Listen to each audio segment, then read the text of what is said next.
আমি কালকে খালে ডাকছিলাম পুরো ডুবেছি। খালে জল থাকলে তুই ডুবছি না, তুই মার দিচ্ছিস। আরে ভালো করে। সময় এখন 9:10, দেব এখন এদের ছুটি। আর আজকে হচ্ছে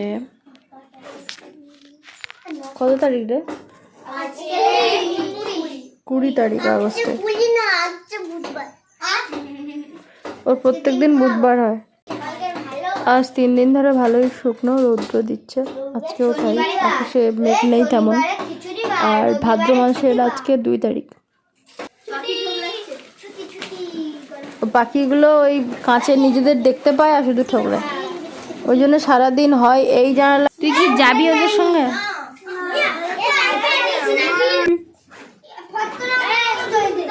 আগে যখন মেয়ে ছোট ছিল তবুও আমি মানে ব্লগ ভিডিও দিয়ে গেছি, চেষ্টা করে গেছি। এখন আমার মেয়ে কথায় কথায় জিজ্ঞাসা করে, মা তুমি কেন সবসময় ভিডিও করো? তো আমিও করব। ওই জন্য এই কথাটা আমার কেমন যেন একটু মনে হয়। ওকে আমি বোঝানোর চেষ্টা করি এটা একটা কাজ, তখন ও বলে আমারও এটা কাজ, আমিও তাহলে হচ্ছে ফোন নিয়ে ভিডিও করব বলে। ওর যত সব ছোট ছোট ফোন আছে ও সারাক্ষণ ওইগুলো করতে থাকে। যেহেতু ও আমার কাছে সারাক্ষণ থাকে, আমাকেই নকল করে, সেহেতু ওটাও দেখলাম যে প্র্যাকটিস করে ফেলছে। তো ওই জন্য আমি সবসময় এখন ভিডিও করতে পারি না ওর সামনে। বিশেষ করে আমি ওই মানে সামনাসামনি আপনাদের সঙ্গে যে কথাগুলো বলি সেগুলো একদম বলতে পারি না। ও সারাক্ষণ ওগুলো অনেকবার বলতে থাকে, তো আমারও সেগুলো ভিডিও করা হয় না। তো যাই হোক, আমি জানি না ব্লগ ভিডিও আমি কন্টিনিউ করতে পারবো কি না। রাইট বাবা বলছিল যে দেখো কি করবে। আর এদিকে এই কলা গাছটা দেখুন, আর একটু বড় হতো কলাটা বেশ ভালো হতো। এখনও অতটা বড় হয়নি, কিন্তু কাটতেই হচ্ছে। তার কারণ হচ্ছে যে ওই জুঁয়ে লেগেছে আর কি, অর্ধেক থেকে হঠাৎ করে ভেঙে আর ওই যে তারের উপর পড়েছে। আর রাস্তা থেকে আমাদের বাড়িটা অনেকটা দূর, অনেকটা তার কিনে কিনে আটকাতে হয়, যার জন্য ওই তার কেটে গেলে আবার এক্ষুনি অনেক টাকার ব্যাপার। এদিকে শাশুড়ি মায়েদের তার আর ওই দিকটায় হচ্ছে আমাদের তার, তো দুটো তারের উপরে একেবারে ঝুলে পড়েছে। ওই জন্য রাহির বাবা দিচ্ছে কেটে। আর কলার কাঁদিটা দেখবেন কত বড়, আর একটু বড় হলে বেশ ভালো হতো। একেবারে কচি কলা অতটা বেশ ভালো লাগে না। তো পাশের বাড়ি একটা কাকিমাকে দিলাম এক ছোড়া, আর রাহির বাবাকে বললাম থোড় বের করো। কাঁচকলার থোড় কিন্তু বেশ ভালো লাগে, নরম হয় আর কি, আর খুব সুন্দর লাগে। আর এটা মানে সবাইকে দেয়া হবে, শুধু আমরা নেব তা নয়, আমাদের দুটো শরিককে দেয়া হবে। তারপরে আরও মানে 2 শরিককে দিয়েছি, মানে মোটামুটি 5 ঘর আমরা এই বড় কলার কাঁদিটা ভাগ করে নিয়েছিলাম, আর 4 ভাগ করেছিলাম থোড়টা।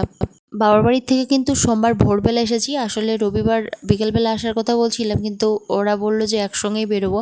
কিন্তু সোমবার ভোরে এত বৃষ্টি হচ্ছিল পুরো টানা 9টা অবধি, যে আমরা পুরো সারা গাড়ি। অনেকদিন পর মাছ ধরা ভিডিও করছি, কেননা অনেকদিন পর রাহি বাবা মাছ ধরছে। এর আগে অন্য কেউ মাছ ধরতো, বাড়ির অন্য সদস্যরা, তো ওই জন্য সেভাবে ভিডিও করা যেত না। আর এখন রাহি বাবা আজকে মাছ ধরছে, তো ওই জন্য ভাবলাম একটু ভিডিও করি।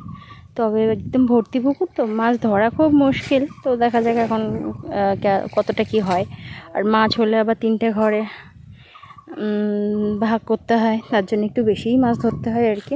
এসেছি এই যে তাল কুড়াতে, এসে দেখি তালটা পুরো ইঁদুরে খেয়ে ফেলেছে। এই যে এই গাছের তাল হয়েছে, ওই দেখা যাচ্ছে তাল হয়েছে, কিন্তু তালটা ভীষণ মিষ্টি, যার কারণে ইঁদুরে খেয়ে ফেলে। এই দিকটায় এলে না, সামনে বড় ঝিল আর আকাশ, মাঠ, বেশ দেখতে ভালো লাগে আর কি। তো এসেছিলাম ওই পাশের দিদিকে এক ছড়া কলা দিতে, কেননা অনেকটাই কলা, তো ওনাকে একটু দিলাম। ওনার শাশুড়ি মাকে একটু কলা থোড় দিলাম, জায়কে দিয়েছি আর শাশুড়ি মাকে দিয়েছি, বাকিটা আমরা নিয়েছি। বাপের বাড়ি থেকে এসে দেখি সেই বজ্র পড়েছিল যে গাছটা, এই গাছটা এই যে পড়ে গেছে। তবে এইখানে না আমি একটা কাঁঠাল চারা লাগিয়েছিলাম, সেটা তো নষ্ট হয়ে গেছে, কিন্তু এদিকটায় বললে মুড়িঘরটা নষ্ট হয়ে যেত। আমার জল তোলা হয়ে গেছে। আজকে রান্নাবান্না এখনও, ভাতটা হয়েছে, সকালে শুধু কচু শাক রান্না করেছিলাম চিংড়ি মাছ দিয়ে, আর বাকি দুপুরে রান্না হবে। বাবার বাড়ি গেলে না একটা রাত যদি বেশি থাকা হয় মনটা ভালো লাগে আর কি। গিয়ে তো থাকাই যায় না ওই এক টিউশনের জন্য। রাহির বাবার আবার সোমবার থেকে সকালেই টিউশন থাকে, তো যার জন্য ওর চাবি দিয়ে চলে গেলে আমার বাচ্চাগুলো আবার ঢুকতে পারবে না। তো ওই জন্যই কিছু করার থাকে না, আমার ওই ভোরবেলায় বেরোতে হয়। আর ওরাও ভোরবেলা বেরিয়েছিল, একসঙ্গে সব বেরোলাম। বাবাও এসেছিলো, সরবেরিয়া পর্যন্ত আমাদের মানে দিয়ে গেছে আর কি, যে যার গাড়িতে তুলে দিয়ে গেছে। এখন সব উপর থেকে ঝাড় দিয়ে পরিষ্কার করে এনেছি। প্রায় 22-30 কেজি মতো আলু নেওয়া হয়েছিল। সেই সমস্ত আলু অর্ধেক আছে পচা আর অর্ধেক আছে ভালো। তো পচাগুলো সব এই এক এক করে বের করলাম আর ভালো করে ঝাড় দিয়ে বের করে এখন মুছে নিচ্ছি। আমি জানি না কেন আমাদের ঘরে প্রচুর ধুলো হয়, এত ধুলো হয় যে কি বলবো। আর ওই রকম পরিমাণ টিকটিকি, ভীষণ টিকটিকি। আর আমার মেয়ের টিকটিকির বডিতে ভীষণ ঘৃণা পায়, সকল সময় বলতে থাকে মা এখানে টিকটিকির বডি, ওখানে টিকটিকির বডি। তো কী আর করা যায়। তো ভালোই একদম ঝলমলে রৌদ্র। এখন ভাবছি যে থালা বাসনগুলো আছে সমস্ত সব মেজে ফেলি, তারপরে দেখি কাচবো কিনা, কেননা অনেকটা জল তুলতে হবে। আজকে একদম ড্রাম এদিক সেদিক সমস্ত ফাঁকা।